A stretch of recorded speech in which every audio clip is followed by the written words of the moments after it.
On fait le portrait par région au Québec, mais on fait un autre calcul, c'est-à-dire que quand on le ramène au prorata de la population, là, selon le nombre de population de la région, comme on dit, le nombre de cas aux 100 000 habitants, on arrive à une proportion, et la région la plus touchée en regard de sa population, en proportion de sa population, c'est la région des Cantons de l'Est. On va parler tout de suite au docteur Alain Poirier, c'est le directeur de la santé publique en Estrie. Docteur Poirier, bonjour. Bonjour. Parce que, corrigez-moi, il y a comme deux foyers différents chez vous, là. Il y a un problème à Sherbrooke, il y en a un autour d'une résidence pour aînés, puis il y a l'air d'avoir un autre problème particulier à l'autre bout de la région, dans le secteur Granby-Bromont. C'est exact? Bien, je dirais que oui, c'était le cas il y a peut-être une semaine. Maintenant, on a des cas partout en Estrie. Okay. Donc, okay. les 130 que le... Oui, effectivement. OK. Qui s'explique comment? Ah mon Dieu, ben écoutez, je pense qu'évidemment, au tout début, c'était beaucoup des voyages. On a eu beaucoup de skieurs, notamment, de gens en Estrie. Il y a beaucoup de montagnes, donc c'est une part d'explication. Puis après ça, ça se répand à droite, à gauche. Notre territoire est divisé en 9 sous-régions. Il y en a partout maintenant. Pas autant, oui, c'est vrai qu'à Sherbrooke, il y en a plus. Et on a eu cette histoire dans une résidence. Dans le coin de Bromont, Granby, quand on se rapproche, on dirait des centres de ski ou en tout cas des vacanciers. On en a eu quelques-uns, mais maintenant, comme je vous dis, hier, le chiffre était annoncé par le premier ministre, c'était de 130. Donc, ça progresse. Oui. Puis le 130, à la vitesse où on a l'impression que ça se propage, probablement que si tout le monde était testé, ce serait pas mal plus de gens que ça qui l'auraient vraiment, là. Hein? Effectivement, mais vous savez, comme dans n'importe quel nouveau virus, on faisait la même chose dans la pandémie, le plan actuel prévoit ça, c'est qu'au départ, on veut caractériser le plus possible. Puis à partir d'un certain moment donné, est-ce que c'est utile de toujours avoir, j'allais dire dans le front, mais le chiffre, ah oui, COVID positif. À partir du moment où tout le monde est confiné, les gens connaissent les mesures, on les rappelle. Nous, notre job, c'est de les avoir un par un, les appeler tous leurs contacts, les milieux qu'ils ont fréquentés. Mais à partir du moment où les milieux, on le sait maintenant, sont très, très contingentés, qu'il y a une transmission communautaire, par exemple. Notre résidence personne âgée, la dame n'avait pas voyagé, ni la personne qui l'a infectée, mais c'était 2 personnes avant qui avaient eu un voyage. Donc, on était rendu à la 4e. Et comme il y a d'autres personnes infectées dans la résidence, on est rendu à une 5e série de transmission. Fait que cette notion de transmission communautaire, quand ça part dans la communauté, bien là, il faut avoir des mesures communautaires. Puis ce que nous, on fait, les identifier, faire un diagnostic avec un test, on est mieux de commencer à le réserver pour les gens les plus malades, pour être sûr que c'est bien ça, parce qu'évidemment, il y a des mesures particulières pour protéger nos travailleurs. Donc, vous voyez, toutes les indications, à mesure que l'épidémie progresse, tout le travail qu'on fait, puis les mesures qu'on ajuste pour protéger les travailleurs, les plus malades, les aînés, il faut s'ajuster en fonction de la progression. Puis ce que nous, on fait, va devenir beaucoup plus, on le fait déjà, mais populationnel, avec ce que fait le premier ministre et le Dr Arruda, que individuel en courant après chaque cas. Ouais. Faites-nous un peu le portrait au manoir Sherbrooke, ça a l'air de quoi, là?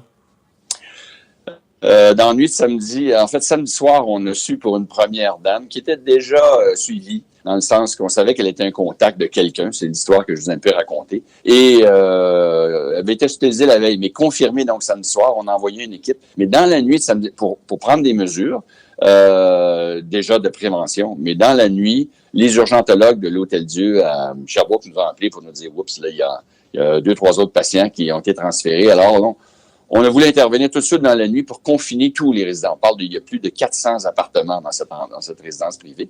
Donc, les policiers nous ont aidés pour garder tous les résidents chez eux qui n'aillent pas à la cafétéria, parce qu'il y a aussi une cafétéria pour ceux qui... C'était une de mes questions, là, vous y répondez un peu. Mais, donc, là, vous êtes rendu compte qu'il y avait quelque chose samedi, dimanche, mais mettons, l'avant-veille, le vendredi, tout le monde mangeait dans la même salle à manger ou à peu près, là? Oui, dans les appartements, plusieurs, c'est leur appartement. Se cuisinent chez eux, là. Mais il y en aurait, selon les chiffres, autour d'une centaine qui ont accès, que ce soit pour 1, 2 ou 3 repas, qui ont accès à la cafétéria de l'endroit. Donc, c'est comme un bloc appartement pour aînés, c'est pas un centre du réseau, même s'il y en a qui peuvent avoir des services à domicile qui viennent de gens de notre réseau. C'est un mix de vie communautaire, c'est leur appartement. Il y a certains qui ont des services du réseau et bien sûr, il y a des travailleurs de l'endroit. Il y a des activités communes, donc c'est comme un un bloc à condo, si on veut, mais c'est particulier parce qu'évidemment, on a des gens plus fragiles. C'est ça qu'on veut pas. On veut pas que la maladie, le coronavirus, rentre dans ces lieux fragiles. C'est ce qui est arrivé malheureusement. Donc, on a agi dans la nuit de samedi à dimanche. Enquête auprès des employés, 5 employés qui ont été testés. Pour l'instant, on n'a pas de résultats positifs. Par contre, on a trouvé une vingtaine c'est-à-dire on a fait les tests sur une vingtaine de résidents et 11 sont revenus positifs. Et il y en a quelques-uns là-dedans qui sont hospitalisés en ce moment. Est-ce qu'il y en a aux soins intensifs des gens, des résidents? Oui, il y a 6 hospitalisés. Il y en a une personne plus mal en point qui a besoin de soins intensifs. OK. Est-ce que je comprends que dès que, mettons, samedi, dimanche, vous réalisez qu'il y a une éclosion dans une résidence, même si elle est privée, c'est la santé publique qui en prend les commandes à partir de ce moment-là? Santé publique, oui, mais il y a pas mal d'intervenants. On a dans toutes nos CIUS des gens qui travaillent dans les établissements pour nos aînés. Donc, c'est une équipe. Alors, nous, l'équipe, on appelle ça SAPA, le service aux personnes. Et nous, santé publique, on regarde les mesures, parce qu'il y a une infirmière dans ce genre de lieu qui travaille sur la prévention et le contrôle des infections. Donc, dès samedi soir, on a envoyé des gens pour voir qu'est-ce qui avait été fait, qu'est-ce qui était possible. Mais c'était assez rapide parce que c'est dans la nuit de samedi à dimanche, comme on m'a appelé.